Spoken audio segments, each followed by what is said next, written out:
அஸ்ஸலாமு அலைக்கும். இன்றைக்கி நம்ம என்ன பார்க்க போகிறோம்னா, நம்ம ஆலப்புழா போனோம் இல்லைங்களா, அங்கே மியூசியம் போயிருந்தோம். அந்த மியூசியம் தான் பார்க்க போகிறோம். இந்த மியூசியமோட ஸ்பெஷாலிட்டி என்னன்னு கேட்டிங்கன்னா, கயிறை வச்சு, அதாவது த்ரெட்டை வச்சே எல்லாமே பண்ணியிருக்காங்க. அதாவது ஒவ்வொரு ஸ்டாச்சுவிலிருந்து, அதுக்கப்புறம் ஒவ்வொரு பொருட்கள், ஒவ்வொரு மனுஷங்க மாதிரி, அதுக்கப்புறம் வந்து எலிஃபண்ட்டு அதை மாதிரி, அதுக்கப்புறம் தாஜ்மஹால், இந்த மாதிரி பல விஷயம், ட்ராயிங்ஸ் மாதிரி எல்லாமே த்ரெட்டை வச்சு தான் பண்ணியிருக்காங்க. செம்ம சூப்பராக அத்தென்டிக்காக இருந்துச்சு. பார்க்கறக்கே அவ்வளோ சூப்பராக இருந்துச்சு. இவ்வளோ ஒரு க்ரியேட்டிவிட்டியாக அப்படிங்கிற அளவுக்கு இருந்துச்சு. அவ்வளோ சூப்பராக பண்ணியிருக்காங்க. அதை தான் நம்ம பார்த்துட்ருக்கோம். அதை வந்து ரொம்ப பாப்பாங்கெல்லாம் புதுசாக இருக்குன்னு சொல்லி ரொம்ப என்ஜாய் பண்ணி பார்த்துட்டு இருந்தாங்க.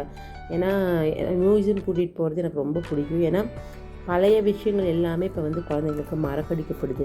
அது மியூசியம் கூட்டிகிட்டு போகும்போது அவங்க மியூசியமில் பார்க்கும்போது அவங்களுக்கு எல்லாமே புரிய வரும். இதெல்லாம் இருந்திருக்கு. இது ஃபுல்லாகவே இந்த செட்டப் எப்படின்னா, ஒரு கிராமத்தில் வந்து 2 பாட்டிங்க உட்காந்து தேங்காய் உடைக்கிற மாதிரி இந்த மாதிரிலாம் இருக்குது. இதெல்லாம் வந்து இப்போ குழந்தைங்க இப்போ இருக்கிற காலகட்டத்தில் பார்க்குறது கிடையாது.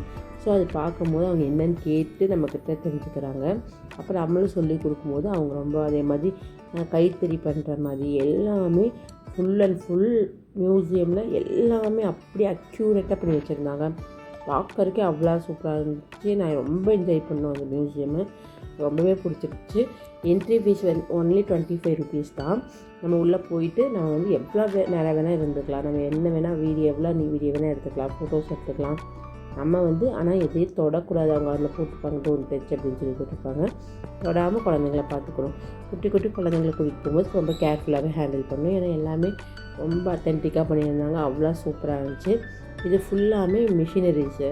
இது வந்து முதல்ல ஒர்க் பண்ண மிஷினரிஸ் மியூசியமில் வச்சுருந்தாங்க. ரொம்பவே சூப்பராக இருந்துச்சு. பார்க்குறக்கு ரொம்ப சூப்பராக இருந்துச்சு. அப்புறம் குட்டி குட்டி பொருள் வந்து பெரிய பொருள் வரைக்கும், அப்புறம் ஒரு வீடு மாதிரிலாம் செஞ்சு வச்சுருந்தாங்க. அங்கெல்லாம் ஃபோட்டோஸ் எடுக்கிற இடமெல்லாம் சூப்பராக இருந்துச்சு. இந்த ஹாலே செம சூப்பராக இருந்துச்சு. தேங்காய் மட்டை எல்லாமே அப்படி வச்சுருந்தாங்க. அப்போ எல்லாமே அது எப்படி கெட்டு போகாமல் இருக்குது அப்படின்னு தெரியல. அது எல்லாமே சூப்பராக இருந்துச்சு. வீடு ஃபுல்லாக வீடு செட்டப்பு. ஒரு வீட்டில் எல்லாமே த்ரெட்லேயே கட்டல் அந்த மாதிரிலாம் பண்ணி பெட்டு எல்லாமே பண்ணி வச்சுருந்தாங்க. செம்ம சூப்பராக இருந்துச்சு. ரொம்ப என்ஜாய் பண்ணோம். உங்களுக்கும் கண்டிப்பாக இந்த வீடியோ பிடிச்சிருக்குன்னு நினைக்கிறேன். பிடிச்சிருந்தால் மறக்காமல் நம்ம சேனலை சப்ஸ்கிரைப் பண்ணி லைக் பண்ணி ஷேர் பண்ணுங்கள். மறக்காமல் கமெண்ட் பண்ணுங்கள். Thank you friends. Bye. Take care.